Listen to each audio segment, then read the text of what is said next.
Assalamualaikum warahmatullahi wabarakatuh. Pada kesempatan kali ini, saya akan menyampaikan informasi terkait materi ilmu penyakit tanaman yang telah saya dapatkan. Sebelumnya, perkenalkan saya Salsabila Al-Hadid Saferi Putri dengan NIM 2050404011111008 dari kelas D. Berikut merupakan topik bahasan yang akan saya sampaikan. Yang pertama ada perkembangan penyakit, yang kedua cara patogen menyerang inang, dan yang ketiga perubahan fungsi fisiologis tumbuhan.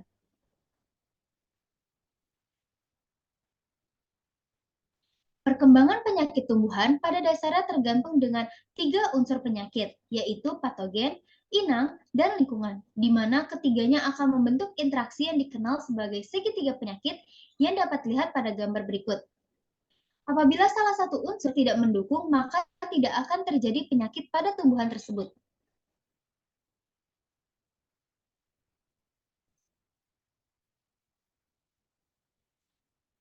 Tahapan patogen dalam menginfeksi inangnya terdiri dari tiga fase.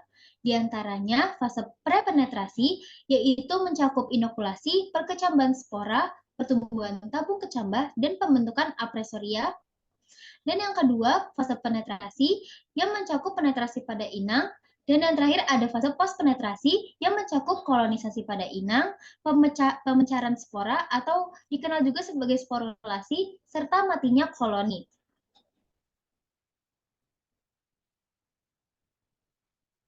Selanjutnya adalah tahapan siklus penyakit, di mana seperti yang kita ketahui bahwa siklus penyakit merupakan siklus hidup patogen yang ditambah dengan penampakan maupun perkembangan penyakit serta perubahan yang terjadi dalam tanaman akibat adanya serangan patogen.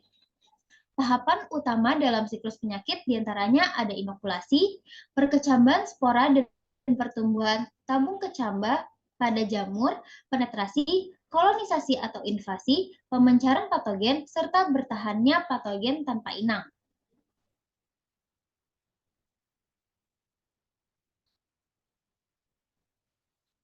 Inokulasi merupakan terjadinya kontak antara patogen dengan inangnya. Dalam proses terjadinya kontak antara patogen dengan inangnya ini, tentu saja ada faktor-faktor yang mendukung proses tersebut. Faktor yang mendukung terjadinya inokulasi diantaranya adalah inokulum dalam jumlah cukup, arah angin, jarak antara inokulum dengan tanaman inang, jumlah dan ukuran inang, serta sifat permukaan tanaman inang, baik itu kasar, terdapat lapisan lilin, dan lain sebagainya.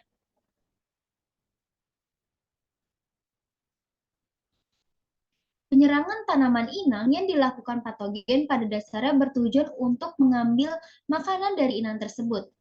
Berikut ini merupakan beberapa cara patogen dalam menyerang inangnya, yaitu ada cara mekanis dan cara kimia.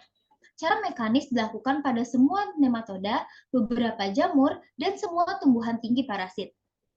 Sedangkan cara kimia merupakan penyerangan melalui cara kimia, yaitu penyerangan di mana patogen mengeluarkan substansi kimia yang dapat berupa enzim, toksin, zat tumbuh, dan juga polisakarida.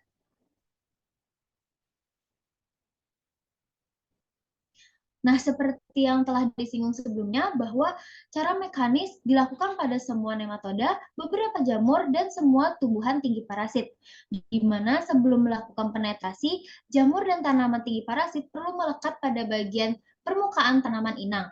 Lalu diameter sebagian hifa yang kontak dengan inang akan membesar dan membentuk gelembung pipih atau disebut juga sebagai apresorium, yang mana apresorium ini akan menjadikan patogen semakin melekat pada permukaan inangnya. Selanjutnya akan terbentuk pasak yang memanjang ke dalam lapisan kutikula maupun dinding sel. Penetrasi pada jamur dan tumbuhan tinggi parasit selalu dibantu oleh sekresi enzim untuk melunakkan lapisan dinding sel.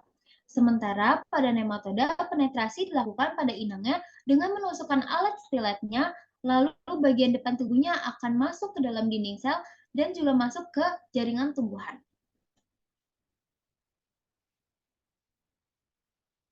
Pada penyerangan melalui cara kimia, patogen akan mengeluarkan substansi kimia berupa enzim, toksin, zat tumbuh, dan juga polisakarida. Yang pertama adalah enzim, di mana enzim ini merupakan molekul protein besar yang mengkatalisa reaksi dalam suatu sel hidup. Seringkali patogen mengeluarkan enzim setelah kontak dengan tumbuhan inang, yakni melalui dinding sel epidermis. Dinding sel epidermis tersebut terdiri dari lapisan lilin, putin, pektin, selulose, dan juga lignin. Sementara itu, kebanyakan patogen juga menggantungkan hidupnya pada protoplas, di mana mereka akan memanfaatkan nutrisi di dalamnya. Selanjutnya ada toksin, di mana toksin ini merupakan substansi yang sangat beracun dan efektif pada konsentrasi yang sangat rendah. Toksin mampu menyebabkan kerusakan pada sel inang melalui merubah permeabilitas membran sel dan inaktivasi atau menghambat kerja enzim. Toksin yang dikeluarkan patogen dapat digolongkan menjadi patotoksin yang berperan dalam menentukan keparahan penyakit, fitotoksin yang bukan agen yang memulai terjadinya penyakit, dan fitotoksin yang merupakan toksin yang diproduksi oleh parasit yang menyebabkan gejala kerusakan pada tanaman inang oleh patogen. Selanjutnya adalah zat tumbuh, di mana zat tumbuh merupakan senyawa yang bertindak sebagai hormon yang mengatur pertumbuhan tumbuhan. Zat tumbuh terpenting meliputi auksin, giberelin, dan juga sitokinin. Sementara lainnya seperti etilen dan penghambat tumbuh juga menduduki peranan penting dalam kehidupan tumbuhan. Yang terakhir adalah polisakarida, di mana peranan polisakarida dalam penyakit tumbuhan diketahui terbatas hanya pada layu. Patogen dapat mengeluarkan substansi lendir yang akan menyelubungi tubuh patogen guna melindungi diri dari adanya faktor lingkungan yang tidak menguntungkan.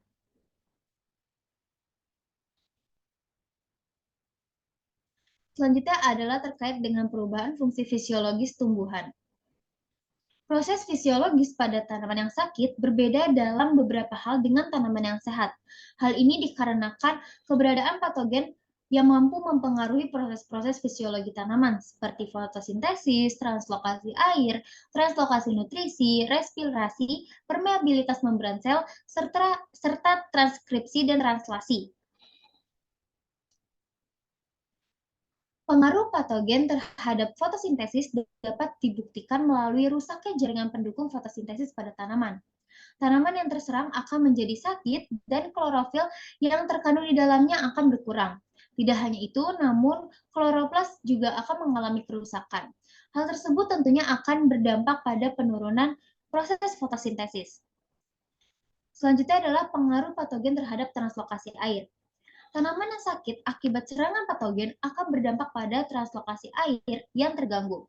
Translokasi air yang terganggu ini disebabkan karena adanya kerusakan silem, penyumbatan pembuluh, kerusakan stomata, serta kerusakan pada lapisan daun. Selanjutnya adalah pengaruh patogen terhadap translokasi nutrisi. Tanaman yang sakit akibat serangan patogen akan berdampak pada translokasi nutrisi yang terganggu. Hal ini dikarenakan terjadinya degenerasi floem serta terganggunya kerja enzim pada tanaman tersebut. Lalu ada pengaruh patogen terhadap respirasi. Tanaman yang terinfeksi patogen akan mempengaruhi peningkatan laju respirasinya, di mana peningkatan ini mulai terlihat setelah terjadi inokulasi. Peningkatan tersebut akan terus terjadi hingga saat terjadi gejala awal selama perbanyakan dan sporulasi patogen. Lalu ada pengaruh patogen terhadap permeabilitas membran sel, di mana seperti yang kita ketahui bahwa membran sel berfungsi untuk menghalangi permeabilitas yang memungkinkan substansi yang diperlukan sel dapat masuk serta menghambat keluarnya substansi yang masih diperlukan dalam sel. Kerusakan yang terjadi pada membran sel akibat faktor fisik maupun kimia akan meningkatkan permeabilitas membran dengan akibat tidak terkontrolnya keluarnya substansi dalam sel serta sulitnya substansi yang dibutuhkan sel untuk masuk ke dalam sel. Perubahan ini menjadi respon awal terhadap adanya toksin dari patogen, terhadap enzim dari patogen, serta terhadap substansi toksik dari polutan kimia. Yang terakhir adalah pengaruh patogen terhadap transkripsi dan translasi.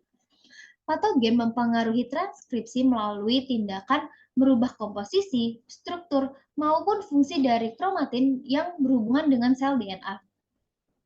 Sementara itu, pada pengaruh terhadap translasi, jaringan tanaman yang terinfeksi akan sering meningkatkan aktivitas beberapa enzim yang menunjukkan reaksi pertahanan tanaman terhadap infeksi.